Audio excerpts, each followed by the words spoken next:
মদে মাতুল কুঞ্জর গতি। বাস্তব জগতে যদি কেউ মদ পান করে নেশাটা কতক্ষণ থাকে?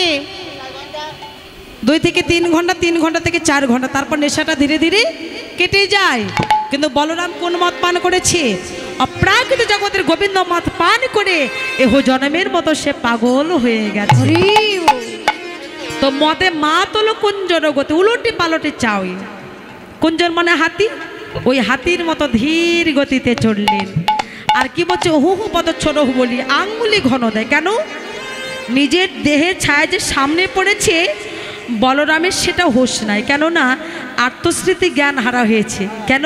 কৃষ্ণ ভজনের এই তো রীতি, কৃষ্ণ ভজনের এই তো নীতি, কৃষ্ণ ভজনের এই তো রীতি, কৃষ্ণ ভজনের এই তো নীতি, থাকে না তার আত্মস্মৃতি। কৃষ্ণ ভজনের এই তো রীতি, থাকে না তার আত্মস্মৃতি। কৃষ্ণ ভজনের এই তো নীতি। কৃষ্ণ ভজন এটাই রীতি। যারা কৃষ্ণ ভজন করে ভালোবাসে তাদের আত্মস্মৃতি জ্ঞান আর কিছু থাকে না। এমন সময় করের পাচনি কক্ষে দেবে নিয়েছেন। করের পাচনি মানে কি? পানটি রাখার ঘরে হাতে একটা করে লাঠি থাকে। ওই লাঠিটা কক্ষে দেবে নিয়ে পথে রাঙাধুলি গায়ে মাখছেন আর কানাই কানাই বলে ডাক দিয়েছেন, আয় রে আমার ভাই কানাই, আমার ভাই কানাই, কোথায় আছিস প্রাণের কানাই, আয় রে আমার ভাই কানাই, কোথায় আছিস প্রাণের কানাই, আয় রে আমার ভাই কানাই। কানাই কানাই বলে ডাক দিয়েছে। আর এমন সময় এই দিকে শ্রীদাম সখাকে ডেকে বলছে, শ্রীদাম, ও শ্রীদাম, একবার তাকিয়ে দেখ, এই যে ধরা চূড়া সব বেঁধে নিয়েছি।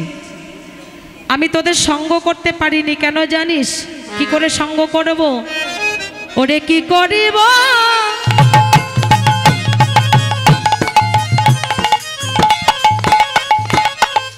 ওরে শ্রীদাম,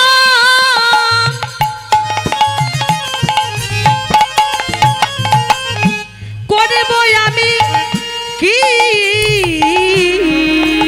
ওরে কি করিব, ওরে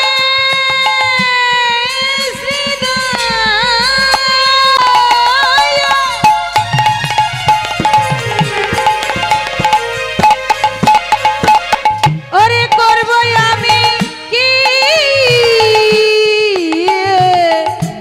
চোরা বাঁধি আমি ধরা পড়ি বসে রয়েছি। চোরা বাঁধি ধরা পড়ে বসে রয়েছে, ওই ধরার কাছে ধরা পড়েছি, ওই ধরার কাছে ধরা পড়েছি। বলি তোদের সঙ্গ করিতে নারী আমি ধরার কাছে ধরা পড়েছি। ওরে তোদের সঙ্গ করিতে নারী ধরার কাছে ধরা পড়েছি। আমি তোদের সঙ্গ করিতে নারী ওই ধরার কাছে ধরা পড়েছি। তোদের সঙ্গ করিতে নারী ধরার কাছে ধরা পড়েছি। চূড়া বাঁধি ধরা পড়ে বসে রয়েছে, চোরা বাঁধি ধরা পড়ে বসে রয়েছি। ও শ্রীরাম, আমার দিকে তাকিয়ে দেখ, ধরা চূড়া সব বেঁধে নিয়েছি। আজ আমি ধরার কাছে ধরা পড়ে গেছে। কোন ধরা? কোন ধরা গো মা? প্রত্যেকে শুধু ভগবান শ্রী গোবিন্দ, আমরাও ওই মায়ার কোলে ধরা পড়ে গেছি। সেই ধরা যিনি সত্য যুগে ছিলেন মা ধরা সতী, যে ধরা সতী নিজের স্তনকে বন্ধক রেখে বৈষ্ণব সেবা দিয়েছিলেন। আজ ভগবান শ্রী গোবিন্দ সেই মা ধরার কাছে ধরা পড়ে গেছে। ডেকে বলছে, শ্রীদাম, তোরা যা কিছু বল না কেন, মাকে না বলে আমি কখনো গোঠে যেতে পারবো না। মায়ে না বলিয়ে শ্রীদাম যদি যায় গোঠে, মরিবে আমারও মাতা, পড়িব সংকটে। আমি পড়িব সংকটে। একদিন লবণে খাইয়াছিলাম লুকায়া, ছিলাম লুকায়া, মরিতে ছিলেন মাতা আমায় না দেখিয়া, আমায় না দেখিয়া। ওরে শ্রীরাম আমি যে একা মায়ের একা গোপাল, আমার মাকে মা বলিবার মতো আমার আর কেহ নাই, আমি মাকে ছেড়ে কখনো গোঠে যেতে পারবো না। আয় কানাই, তোর মায়ের ভালোবাসার কথা আর বলতে হবে না। তোর মা যে তোকে কত ভালোবাসি সে কথা কেউ না জানলে আমরা জানি। কেন জানিস? জানি রে তোর মায়ের প্রেম যত ভালোবাসে, আরে জানি রে তোর মায়ের প্রেম যত ভালোবাসে, জানি রে তোর মায়ের প্রেম যত ভালোবাসে।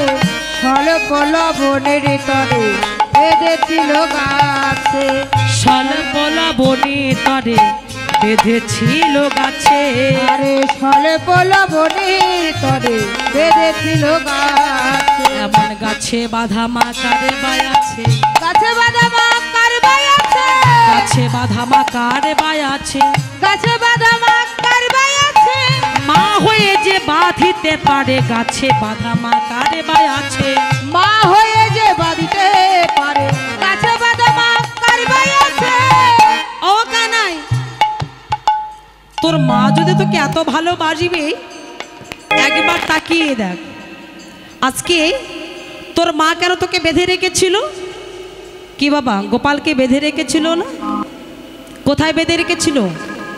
উদুখালে। কেন বেঁধে রেখেছিল? তার একটি কারণ আছে। গোপাল আমার কি করেছিল বাবা? নবনী চুরি করে খেয়েছিল। মা যশোমতী কি করেছিল? এ কোণে সে কোণে চারি কোণে গোপালের জন্য নবনী ভাণ্ডগুলো সাজিয়ে রেখেছিল। নবনী ভাণ্ড যখন সাজিয়ে রেখেছিল, আর গোপাল কি করেছিল বাবা? আর এইদিকে মা যশোমতী যেই না গোপালকে ঘরে রেখে স্ত্রী যমুনা জল আনতে চলে গেছে, শূন্য ঘর পেয়ে ওই ভাণ্ড থেকে নবনী খেয়েছিল। শুধু ভাণ্ড খেয়েছিল না, ভাণ্ড থেকে নবনী খেয়েছিল না। গোপাল হাতে কি ছিল? বাঁশ ছিল, বাঁশি। এই বাঁশি দিয়ে ভাণ্ডটা কি করেছিল বাবা? ভেঙে দিয়েছিল। মা যশোমতী ডেকে বলেছিল, এই দুষ্ট গোপাল, তোর জন্য নবনী আমি সাজিয়ে রেখেছি। ও গোপাল, আরে বাবা নবনী খাবি খা, ভাণ্ডটা কেন ভেঙে দিলি বল? গোপাল, ওই ভাণ্ডটা ভাঙলি কি আর নবনী থাকে? লীলা করে জীবীকে দেখিয়ে দিয়েছেন ভগবান, হে জগতে জীব, নবনী যদি খেতে হয় তোমরা যেন নবনী ভাণ্ড কেউ ভেঙে দিও না। সকলে চরণ ধরে বলছেন তাই গৌর হরি হরিব। নবনী ভাণ্ড ভাঙলে কিন্তু আর নবনী থাকবে না। তাই শ্রীরামকে ডেকে বলছে, শ্রীরাম আমি সেই নবনী ভাণ্ড ভেঙে দিয়েছিলাম, তাই মা যশোমতী আমাকে উদুখলে বাঁধতে চেয়েছিল, কিন্তু বাঁধতে পেরেছিল বাবা? পারেনি।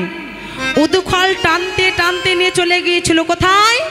ওই যমল অর্জুন বৃক্ষের কাছে। শ্রীমদ ভাগবত। নারদের অভিশাপ কি বাবা? তাদের তো মানব জন্ম দিতে হবে। তো ভগবান যদি আজকে এই ছলনা না করে তাদের তো উদ্ধার করতে পারবে না, বৃক্ষ থেকে মানব জন্ম দিতে পারবে না। তাই ভগবান ভক্ত বাঞ্ছা কল্পতরু ওই ভক্তের মান রক্ষা করিবার জন্য, ভক্ত উদ্ধার করিবার জন্য আজকে ভগবান নিজেই ছলনা করেছিলেন। তাই গৌর হরি হরি বল, হরি বল। তাই ভগবান ডেকে বলেছিল, শ্রীরাম এক বাধা উদু খলে আরেক বাধা ভক্তের গলে, এক বাধা উদু খলে আরেক বাধা ভক্তের গলে, এক বাধা উদু খলে আরেক বাধা ভক্তের গলে, বাধা উদু খলে আরেক বাধা ভক্তের গলে, আরেক বাধা গোপী প্রেম ডোরে, আরেক বাধা ঘটি প্রেম ধরে। তিন বাধাতে বাধা পড়ে যায়, বাধা পড়ে আমি তিন বাধাতে বাধা পড়ে যাই, বাধাতে বাধা পড়ে যায়। ওরে ওরে শ্রীরাম ভাই তিন বাধাতে বাধা পড়ে যায়। ওরে ওরে শ্রীরাম ভাই তিন বাধাতে বাধা পড়ে যায়। তা তোর মায়ের ভালোবাসার কথা আমরা জানি, আর বলতে হবে না। যমল অর্জুন যদিন চাপি ছিল গায়, তখন তোর মা নন্দ রানী বলা ছিল কোথায়? আছিল কোথায়? এমন সময় কথা বলতে বলতে সে দাঁড়ালেন কে? বলরাম। দাদা বলরাম এসে দাঁড়িয়েছেন। কানাই শ্রীরাম আমার কথা বলা বলি করছেন। তো জয় রাধে, ঘড়ির কাঁটা ঘুরে গেছি, বুঝতেই পারছেন 2টো বেজে যাচ্ছে, সময় বড় কম। গোবিন্দ সেবার জন্য আপনার কিছু দিতে চান, আমার এখান থেকে শ্রীরাম আর সুদাম যাচ্ছে, তার কাছে দিয়ে দেবেন। জয় রাধে রাধে। আবার তাদেরকে গোঠে যেতে হবে, যত তাড়াতাড়ি সম্ভব দক্ষিণাগুলো দিয়ে দেবে। রাধে রাধে। কেউ যেন উঠে আসবেন না, আর যদি বা কেউ না দিতে চান কেউ উঠে পালিয়ে যাবেন না, ঠিক আছে? তো দেওয়ার দরকার নেই, জায়গাগুলো ফাঁকা করবেন না। জয় রাধে। কানোতে শ্রী রামের কথা, কানোতে শ্রী রামের কথা, কানোতে শ্রী দামের কথা, বলরাম আসি তথা যুগলবি শানে শানো ইহিলো। আহা মরি রে যুগলবি, আহা মরি রে যুগলবি, আহা মরি রে যুগলবি, আহা মরি রে যুগলবি শানে শানো ইহিলো। বলাই দাদা দাঁড়াইলো, বলাই দাদা দাঁড়াইলো, বলাই দাদা দাঁড়াইলো, বলাই দাদা দাঁড়াইলো, কানা শ্রীরামের সামনে এসে বলাই দাদা দাঁড়াইলো, কানাই শ্রীরামের সামনে এসে বলাই এসে দাঁড়াইলো, কানা শ্রীরামের সামনে এসে বলাই দাদা দাঁড়াইলো। কানাই শ্রীরামের সামনে এসে এই যে গোঠের বেলা অধিক দেখে, কানাই শ্রীরামের সামনে এসে গোঠের বেলা অধিক দেখে দাদা এসে দাঁড়াইলো, বলাই এসে দাঁড়াইলো। দাঁড়াইলো, বলাই দাদা দাঁড়াইলো। বলরাম এসে দাঁড়িয়েছেন। এমন সময় যখন বলরাম এসে দাঁড়ালো, আর এইদিকে ভাই কানাই আমার বলরামকে ডেকে বলছে, দাদা বলরাম, তোমরা সবাই মিলে আমার মায়ের কাছ থেকে অনুমতি নিয়ে এসো, তবে আমি গোচরণে যেতে পারবো। এবার সবাই মিলে কি করলেন?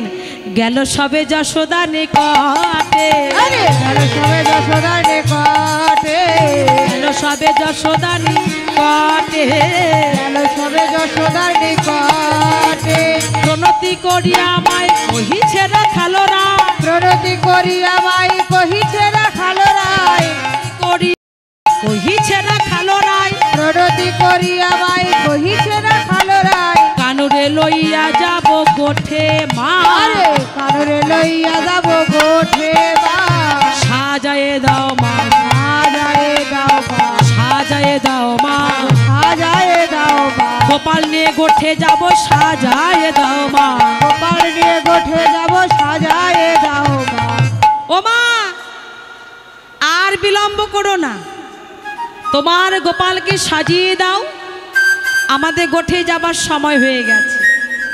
এমন সময় বলরামকে ডেকে বলছে, ও বলরাম, কি বলো বলিল রাম, গোঠে যাবে ঘনশ্যাম, কি বলো বলিলি রাম, বনে যাবে ঘনশ্যাম, কি বলো বলিলি রাম, গোঠে যাবে ঘনশ্যাম, কি বলো বলিলি রাম, বনে যাবে ঘনশ্যাম, রানী ভাসে দুনয়নের জলে, আরে রানী ভাসে দু নয়নের জলে, রানী ভাসে দুনয়নের জলে, আরে রানী ভাসে দুই নয়নের জলে, বোনারে নারে যেতে দেব না, এই যে আমার গোপালকে যেতে দেব না, আজকের মতো তোরাই চলে যা।